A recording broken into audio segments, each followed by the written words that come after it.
Welcome to Madasaling Pinoy, your prayer partner.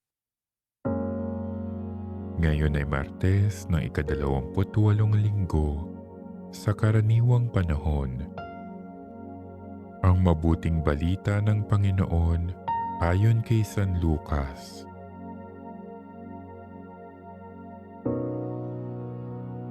Noong panahong iyon, pagkatapos magsalita ni Jesus, siya'y inanyayahan ng isang Pariseo upang kumain. Kaya't pumunta siya sa bahay nito.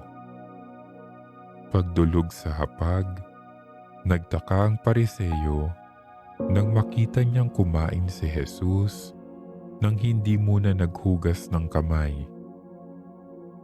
Sinabi sa kanya ng Panginoon, "Kayong mga Pariseo, hinuhugasan ninyo ang labas ng tasa at ng pinggan, ngunit ang loob ninyo'y punong-puno ng kasakiman at kasamaan.